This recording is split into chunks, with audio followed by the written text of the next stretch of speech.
Hello दोस्तों, welcome and नमस्कार। मैं सागर वाली आप सभी का अपने यूट्यूब चैनल सक्सेस 24/7 में हार्दिक स्वागत करता हूं, जहां सिलेक्शन एक जिद है।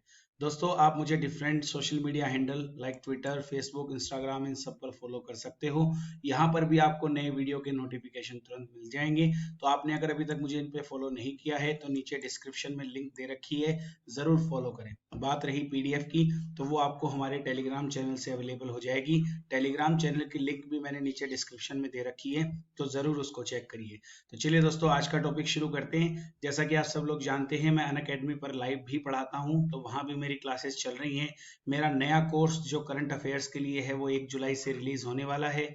तो अगर अभी तक आपने अनअकैडमी प्लस सब्सक्रिप्शन नहीं लिया है तो जल्द से जल्द ले लें। सब्सक्रिप्शन लेते टाइम अगर आप sagar@1996 ये कोड यूज करेंगे तो आपको अपनी प्लस मेंबरशिप में 10% का डिस्काउंट मिलेगा। और यहाँ यूट्यूब पर जहाँ हम रोज कुछ ना कुछ फाइनेंशियल और करंट न्यूज का एनालाइज करते हैं, इसी सीरीज में आज का वीडियो मैं लेके आया हूँ आप तक।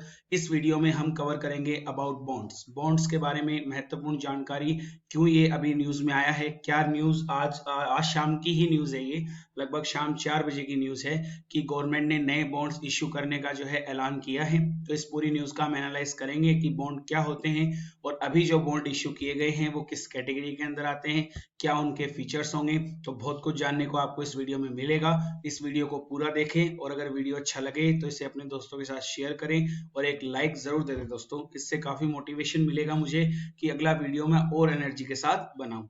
तो चलिए दोस्तों, बात शुरू करते हैं। ये आप देख सकते हैं इकोनॉमिक टाइम्स का अभी का आर्टिकल।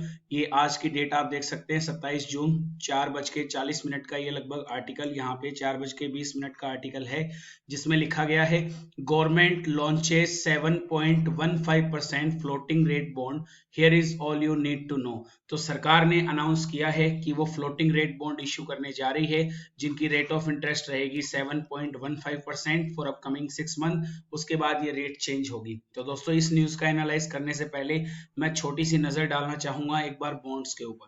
ठीक है दोस्तों, तो समझिएगा बॉन्ड्स क्या होते हैं। बॉन्ड्स एक ऐसी रिटर्न सिक्योरिटी होती है। चलो मैं सीधे गवर्नमेंट बॉन्ड की बात करता हूँ, ठीक है ना। गवर्नमेंट बॉन्ड्स क्या होते हैं, देखिए गवर्नमेंट बॉन्ड एक ऐसी रिटर्न सिक्योरिटी होती है जिसे गवर्नमेंट ऑफ इंडिया इश्यू करती है on the behalf of the money taken from the public. जब सरकार जनता से पैसा उठा रही है तो जनता भी बदले में किसी ना किसी रिटर्न सिक्योरिटी की डिमांड करेगी। भाई ये तो अपने साथ भी होता है। आप भी किसी अपने दोस्त को पैसा दे रहे हो तो आप उससे कहोगे कि भी मुझे रिटर्न में कुछ प्रूफ चाहिए, तो वो रिटर्न सिक्योरिटी हो जाएगी। ठीक है ना। एक तो ओरल प्रॉमिस होता है जो आप किसी को बोल के वादा करो, और एक रिटर्न प्रॉमिस होता है जो आप रिटर्न में ले लो। तो उसी तरीके से ये जो गवर्नमेंट बॉन्ड्स होते हैं ये वो रिटर्न सिक्योरिटी होती है। इन्हें गवर्नमेंट बॉन्ड क्यों बोला गया, क्योंकि इन्हें इश्यू कौन कर रही है, गवर्नमेंट कर रही है। सरकार को आप पैसा दे रहे हो, बदले में सरकार आपको एक रिटर्न सिक्योरिटी दे रही है, एक लिखित सुरक्षा दे रही है, जिसे हम गवर्नमेंट बॉन्ड कहते हैं। दोस्तों ध्यान ये रखना है आपको यहाँ पे कि गवर्नमेंट बॉन्ड के 3 टाइप होते हैं। एक होता है दोस्तों डेटेड सिक्योरिटी, मैं शॉर्टकट में लिख देता हूँ, तीनों की डेफिनेशन बताऊंगा। एक तो होता है डेटेड सिक्योरिटी, एक होता है जीरो कूपन बॉन्ड, और एक होता है आपका ये फ्लोटिंग रेट बॉन्ड जो यहाँ लिखा हुआ है। तो तीनों में दोस्तों बेसिकली क्या अंतर है वो पहले आपको जानना बहुत जरूरी होगा। तो देखिए, हिंदी में नाम बता देता हूँ। डेटेड सिक्योरिटी को बोलते हैं दिनांकित बॉन्ड, जीरो कूपन बॉन्ड को हिंदी में बोलते हैं शून्य कूपन बॉन्ड, और ये होते हैं फ्लोटिंग रेट बॉन्ड। देखिए तीनों में क्या अंतर है दोस्तों। जैसा कि पहले के तो नाम में स्पष्ट आ रहा है, डेटेड सिक्योरिटी बॉन्ड, तो ये ऐसे बॉन्ड होते हैं दोस्तों जिसका पेमेंट आपको कब वापस मिलेगा ये भी पहले प्री डिसाइडेड होता है, प्लस जो रेट ऑफ इंटरेस्ट आपको मिलने वाली है, ब्याज की दर जो आपको मिलने वाली है, वो भी दोस्तों इसमें पहले से क्या होती है, प्री डिसाइडेड होती है। इसका मतलब सरकार जब आपको ये बॉन्ड इश्यू करेगी तो इस पे रेट ऑफ इंटरेस्ट क्या रहने वाला है वो आपको पहले से बता दिया जाएगा कि जितना भी इसका मैच्योरिटी टाइम होगा, जैसे सरकार ने ये बॉन्ड आपको 5 साल के लिए जारी किए, तो आज जो रेट ऑफ इंटरेस्ट आपको बताई जाएगी अपकमिंग ईयर्स के लिए वही रेट ऑफ इंटरेस्ट सेम रहने वाली है। इसका मतलब आप ये भी कह सकते हो कि ऐसे बॉन्ड जिनमें रेट ऑफ इंटरेस्ट जो है वो अनचेंजेबल होती है, अपरिवर्तनशील होती है, जो बदलती नहीं है, उन्हें क्या कहा जाता है दोस्तों, डेटेड सिक्योरिटी बॉन्ड कहा जाता है। इसी सीरीज में अगली जो नाम है वो है दोस्तों जीरो कूपन बॉन्ड। जीरो का मतलब क्या होता है? देखिए दोस्तों, जीरो का मतलब होता है शून्य, और शून्य कूपन बॉन्ड का मतलब यहाँ पे क्या है कि इसमें कोई भी इंटरेस्ट नहीं दिया जाएगा। जब नाम ही जीरो आ गया तो फिर कोई इंटरेस्ट नहीं मिलेगा। अब आपके मन में सबसे बड़ा डाउट ये खड़ा हो गया होगा कि एक तो सरकार पैसे ले रही है, बदले में बॉन्ड इश्यू कर रही है और इंटरेस्ट ही नहीं दे रही, क्या ऐसे बॉन्ड्स में पब्लिक पैसा इन्वेस्ट करेगी? तो दोस्तों, इसमें इंटरेस्ट नहीं होता। इसका मतलब ये थोड़ी ना है कि इसमें कोई भी फैसिलिटी नहीं होती। इसमें इंटरेस्ट तो नहीं होता, लेकिन इसमें एक बहुत शानदार फैसिलिटी होती है। तो उसका नाम क्या है? उसका नाम होता है डिस्काउंट ऑन फेस वैल्यू। इसमें दोस्तों फेस वैल्यू पे आपको क्या मिलता है? डिस्काउंट मिलता है। फेस वैल्यू पे डिस्काउंट का मतलब क्या होता है? देखिए दोस्तों, मैं एक एग्जांपल देता हूँ। जैसे गवर्नमेंट ने मान लो 100 रुपए का कोई बॉन्ड जारी किया और उस पर 10% डिस्काउंट दे रही है, तो 10% डिस्काउंट देने का मतलब क्या है? आपको बॉन्ड मिलेगा 100 रुपए का, लेकिन आपको 100 रुपए देने नहीं है, आपको देने कितने हैं? 90 रुपए। क्यों? क्योंकि 10% का तो आपको डिस्काउंट मिल गया। लेकिन जब ये बॉन्ड रिडीम होगा, जब आप इसके पैसे लेने जाओगे, तो आपको 90 मिलेंगे कि 100 मिलेंगे? बिल्कुल 100 मिलेंगे। तो आपको कितने एक्स्ट्रा मिले? 10। भी आपने दिए कितने थे? 90। मिल गए कितने? 100। कितने एक्स्ट्रा मिले? 10। तो अब इसको रेट ऑफ इंटरेस्ट बोल दो, चाहे आप डिस्काउंट ऑन फेस वैल्यू बोल दो। ये होते हैं दोस्तों जीरो कूपन बॉन्ड। तो डेटेड में और जीरो में क्या अंतर देखा आपने? कि डेटेड में तो फिक्स रेट ऑफ इंटरेस्ट होती है कि कितना इंटरेस्ट दिया जाएगा, जबकि जीरो कूपन बॉन्ड में क्या होता है? कोई भी जो रेट ऑफ इंटरेस्ट है वो नहीं होती, बल्कि डिस्काउंट ऑन फेस वैल्यू होता है। क्लियर हो गया दोस्तों? अब बात करते हैं फ्लोटिंग रेट बॉन्ड की, क्योंकि ये तो अपने को काफी डिटेल से पढ़ना है। जैसे अभी आज न्यूज में फ्लोटिंग रेट बॉन्ड ही आया है, तो इसके बारे में तो काफी कुछ जानेंगे। बस डेफिनेशन यहाँ बता देता हूँ। देखिए दोस्तों, फ्लोटिंग रेट बॉन्ड क्या है? ये वो बॉन्ड होते हैं दोस्तों जिनमें रेट ऑफ इंटरेस्ट जो है वो प्री डिसाइडेड नहीं होती। It's depend on the market condition. ये लो दोस्तों, ये अंतर होता है। ठीक है ना? डेटेड सिक्योरिटी में क्या था? कितना इंटरेस्ट मिलेगा वो पहले से डिसाइडेड था। जीरो कूपन बॉन्ड में क्या था? इंटरेस्ट था ही नहीं। इसमें इंटरेस्ट मिलेगा, लेकिन वो इंटरेस्ट टाइमली चेंज होता रहेगा। ये ध्यान रखिए दोस्तों। जब गवर्नमेंट को लगेगा कि मार्केट ग्रोथ कर रहा है, अच्छी ग्रोथ कर रहा है, तो सरकार भी अच्छी रेट ऑफ इंटरेस्ट दे देगी। और जब लगेगा मार्केट डिक्रीज जा रहा है, डाउन जा रहा है, तो सरकार भी इसकी रेट ऑफ इंटरेस्ट क्या कर देगी? कम कर देगी। तो ये दोस्तों ऐसे बॉन्ड है जिनकी जो रेट ऑफ इंटरेस्ट है वो ना तो फिक्स होती है और ना ही जीरो होती है। रेट ऑफ इंटरेस्ट तो आपको मिलेगी, लेकिन ये टाइमली चेंज होती रहेगी। मतलब जो जिस टाइम पे आपने ये बॉन्ड खरीदा, उस टाइम पे जो रेट ऑफ इंटरेस्ट है वो इन फ्यूचर भी रहे, ये जरूरी नहीं है। तो चलिए दोस्तों, अब इस न्यूज का एनालाइज करते हैं। और मैंने हिंदी और इंग्लिश दोनों लिखी है, कोई दिक्कत नहीं आएगी। The government has announced the launch of floating rate saving bond 2020 taxable with an interest rate of 7.15%। दोस्तों, सरकार ने ये जो फ्लोटिंग रेट बॉन्ड हाल ही में जारी किए हैं, दो बातें पहली लाइन में बताई गई हैं। पहला तो ये कि ये बॉन्ड क्या होंगे? टैक्सेबल होंगे। इन पे जो इंटरेस्ट कमाया जाएगा वो टैक्सेबल होगा, उस पर टैक्स आपको चुकाना पड़ेगा। और उसके लिए जो रेट ऑफ इंटरेस्ट फिलहाल सरकार ने रखी है वो रखी है 7.15%। ध्यान रखिएगा। The bonds will be available for subscription from 1 जुलाई 2020। अभी जो आने वाली 1 जुलाई है, इसके बाद से ये बॉन्ड अवेलेबल हो जाएंगे। इनका कोई भी सब्सक्रिप्शन ले सकता है, इन्हें खरीद सकता है।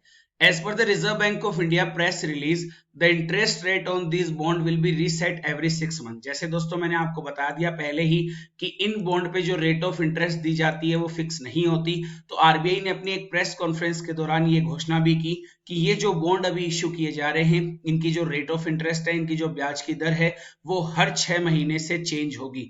और the first reset being on January 1, 2021। और इसका जो पहला बदलाव है वो 1 जनवरी 2021 को होगा, क्योंकि अभी ये 1 जुलाई से तो स्टार्ट हो रहे हैं और 1 जुलाई से रेट ऑफ इंटरेस्ट मिलेगा 7.15। ये तो पहले से डिसाइड हो गया। अब ये 6 महीने तक तो अनचेंज रहेगा। फिर जैसे ही 1 जनवरी आएगी तो दोबारा से इसकी कैलकुलेशन की जाएगी कि मार्केट की कंडीशन देखी जाएगी कि अब नई रेट ऑफ इंटरेस्ट क्या रहनी चाहिए। There is no option to pay interest on cumulative basis, that is interest will be payable in every 6 months instead of having an option to receive it at maturity। इसमें देखिए दोस्तों, cumulative जो है मतलब इसमें क्रमागत रूप से जो ब्याज है वो नहीं चुकाया जाएगा। इसमें जो है मैच्योरिटी के टाइम पीरियड पे ही ब्याज जो है वो देने का ऑप्शन अवेलेबल होगा। मतलब आप एक टाइम के बाद ब्याज जो है वो इससे नहीं निकलवा सकते। हालांकि सीनियर सिटीजन्स के जो कुछ एक अकाउंट है उनमें फैसिलिटी रखी भी गई है, लेकिन नॉर्मल जो आप है इसमें यही ध्यान रखिएगा कि 6 महीने बाद जो है वो ब्याज निकालने का ऑप्शन इसमें नहीं होगा। आपकी ये जो बॉन्ड है वो जब मैच्योर होंगे, जब इनकी मैच्योरिटी का टाइम आएगा तभी इंटरेस्ट पेबल होगा। These bond have been launch in lieu of the earlier withdrawal from 7.75% RBI bond. जैसा कि आप दोस्तों जानते हैं, आरबीआई ने इससे पहले बॉन्ड जारी कर रखे थे, उनका नाम था 7.75% आरबीआई बॉन्ड। ये जो 7.75 दोस्तों इसके पहले लिखा जाता है, ये एक्चुअल में क्या है, ये एक्चुअल में इसकी रेट ऑफ इंटरेस्ट है कि कितना ब्याज जो है वो इन बॉन्डों पे दिया जाएगा। तो इससे पहले आरबीआई ने ये 7.75 वाले बॉन्ड जारी कर रखे थे। अब आरबीआई ने तो इन बॉन्ड्स को रिडीम कर दिया, मतलब इन बॉन्ड्स का पेमेंट कर दिया पब्लिक को। जब ये कोरोना वायरस महामारी आई थी तो उस टाइम आरबीआई ने इनको वापस जो है इनका पेमेंट कर दिया। अब सरकार ने नए फ्रेश बॉन्ड इश्यू किए हैं जिनका नाम है floating rate bond. The 7.75 RBI bond offer fixed interest rate for the tenure of the bond। लेकिन जो ये आरबीआई वाले बॉन्ड जारी हुए थे ना, इनमें फिक्स रेट ऑफ इंटरेस्ट थी, मतलब ये डेटेड सिक्योरिटी का एग्जांपल थे, क्योंकि इनमें जो ब्याज दिया गया जब से ये शुरुआत हुए, देखिए यहाँ लिख रखा है, जब से इनको ऑफर करने का ऑप्शन आया तब से लेकर जब तक जो आरबीआई ने इसका जो है पेमेंट नहीं कर दिया, तब तक इसकी जो रेट ऑफ इंटरेस्ट है वो इक्वल रही। ठीक है ना। The interest either in cumulative payable at maturity और नॉन क्यूमुलेटिव बेसिस। और इसमें जो ब्याज दर थी वो दोनों तरीके से चुकाई गई। हर 6 महीने से भी कोई व्यक्ति चाहे तो निकलवा सकता है, जिसको अपन बोलते हैं क्यूमुलेटिव, यानी हिंदी में अगर बोला जाए तो संचयी। और जो हर 6 महीने से चुकाया जाता है उसे बोलते हैं नॉन क्यूमुलेटिव, मतलब गैर संचयी आधार पर। दोनों तरीके से इनका इंटरेस्ट जो है वो आरबीआई ने चुकाया है। अब बात आती है कौन इन्वेस्ट कर सकता है इन बॉन्ड में। तो दोस्तों कोई भी इंडिविजुअल हो, हिंदू अनडिवाइडेड फैमिली हो, तो वो इनमें जो है बॉन्ड में इजीली इन्वेस्ट कर सकते हैं। बस ये लाइन ध्यान रखना, एनआरआई को ये बॉन्ड में इन्वेस्ट करना अलाउ नहीं है। फिर how much can you invest, तो आप इसमें इन्वेस्ट कितना कर सकते हो। तो सर इसमें कोई मैक्सिमम लिमिट तो नहीं है, आप जितना चाहो अपनी सुविधा के अनुसार इन्वेस्ट कर सकते हो। हाँ, मिनिमम लिमिट जरूर है और वो है 1000 रुपए। तो दोस्तों ध्यान रखिएगा, ये जो नए फ्लोटिंग रेट बॉन्ड आए हैं इनकी मिनिमम लिमिट या तो 1000 रुपए होगी या 1000 रुपए के गुणा में होगी। 1000 रुपए के गुणा के होने का मतलब क्या है कि या तो 1000 रुपए का जारी होगा या 2000 का जारी होगा, मतलब जितने का भी जारी होगा वो संख्या जो है वो 1000 से डिवाइड हो जाएगी। तो उसे अपन बोल देंगे कि ये तो या तो 1000 का जारी होता है या 1000 के गुणा में जारी होता है। टेन्योर की बात करें दोस्तों, इसके कार्यकाल की बात करें तो ये बॉन्ड जो है वो 7 इयर्स के लिए इश्यू किए गए हैं, 7 सालों के लिए इश्यू किए गए हैं। कोई भी अगर व्यक्ति इनमें पैसा इन्वेस्ट करता है तो वो 7 इयर्स के लिए होगा। हालांकि कुछ सीनियर सिटीजन्स की जो स्कीम है उसमें थोड़ा जो है कंसेशन दिया गया है, उसको अगर कोई समय से पहले भी रिडीम करना चाहे तो कर सकता है। This is similar to the earlier withdrawal 7.75% RBI taxable bond. और ये तो सेम उसमें भी था, जो अभी मैंने आपको आरबीआई बॉन्ड बताए थे उसमें भी ये फैसिलिटी अवेलेबल थी, तो इसमें भी है। How much is interest and how will be payable. अब इसमें इंटरेस्ट होगा कितना और कैसे दिया जाएगा। तो इंटरेस्ट मैंने आपको बता दिया दोस्तों, 1 जनवरी 2021 तक तो ये क्या रहने वाला है, 7.15% रहने वाला है। कितना, 7.15%। और ये इंटरेस्ट साल में 2 बार, यानी 1 जनवरी और 1 जुलाई, यानी हर 6 महीने के गैप से ये जो है पेबल होगा हाफ ईयरली के हिसाब से। और 1 जनवरी 2021 को सबसे पहले इसका कैलकुलेशन किया जाएगा कि इसमें कोई बदलाव करना चाहिए या फिर नहीं करना चाहिए। This would mean that once the interest on bond are due, it will be credited to the investor bank account at the same time instead of payable at maturity। तो अगर दोनों तरह के ऑप्शन अवेलेबल हैं, अगर ग्राहक चाहेगा तो ब्याज की जो कह सकते हो आप भुगतान है वो सीधा उसके खाते में भी कर दिया जाएगा, या फिर जब वो परिपक्व होगा, मैच्योर होगा, तो उस समय पर भी जो ब्याज है वो देने का विकल्प इसमें रखा गया है। ठीक है दोस्तों, चलिए how will the interest B taxed, और इस पे टैक्स कैसे लगेगा। तो इसके लिए टैक्स के कई स्लैब बनाए गए हैं, उनके लिए एक अलग से वीडियो बना दूंगा। अलग अलग टैक्स के स्लैब बनाए गए हैं भी, जो जितना ज्यादा इंटरेस्ट कमाएगा सीधी सी बात है उसका जो आप कह सकते हो ये इंटरेस्ट है वो उतना ज्यादा ही बढ़ जाएगा। लेकिन ये ध्यान रखिएगा कि सिर्फ टैक्स लगेगा किस पे, इंटरेस्ट पे। जितना आपने ब्याज कमाया है ना इन बॉन्डों से, सिर्फ उस पे ही टैक्स लगेगा। How to invest in this bond, और आप इन बॉन्ड में पैसा लगा कैसे सकते हो। तो ये हर जगह अवेलेबल होंगे दोस्तों आपको। इसके लिए आप जो है एसबीआई बैंक में, नेशनलाइज बैंक में, आईडीबीआई बैंक में, एक्सिस बैंक में, एचडीएफसी में, इसके अलावा आईसीआईसीआई बैंक में, हर जगह ये बॉन्ड अवेलेबल हो जाएंगे 1 जुलाई से। तो आप चाहो तो इन्हें खरीद सकते हो और इनका इलेक्ट्रिक पेमेंट कर सकते हो, मतलब घर बैठे भी अगर आप इनको जो है खरीदना चाहो तो खरीद सकते हो। कैश के रूप में खरीदोगे तो 20,000 रुपए तक ही खरीद सकते हो, ध्यान रखना। इसके अलावा ड्राफ्ट, चेक या फिर किसी इलेक्ट्रॉनिक मोड से खरीदते हो तो फिर आप जितना इन्वेस्ट करना चाहो वो आपकी मर्जी है। और इसके अलावा क्या क्या ध्यान रखना है दोस्तों आपको, ये जो बॉन्ड है are not eligible for trading in the secondary market and can not be used as collateral for loan. तो जो द्वितीयक बाजार होता है भारत का, सेकेंडरी मार्केट होता है, वहां ये अवेलेबल नहीं होंगे। इसके अलावा कोई भी बैंक, फाइनेंशियल इंस्टीट्यूशन या एनबीएफसी के पास आप इन बॉन्ड को गिरवी रखकर लोन नहीं उठा सकते। तो दोस्तों ये सब बातें थी इस बॉन्ड के बारे में। ऐसे ही मजेदार वीडियो के लिए चैनल को सब्सक्राइब जरूर करें। नया वीडियो आपके लिए बहुत जल्द लेके आऊंगा। एक लाइक जरूर दे अगर वीडियो अच्छा लगा है तो। Thank you so much.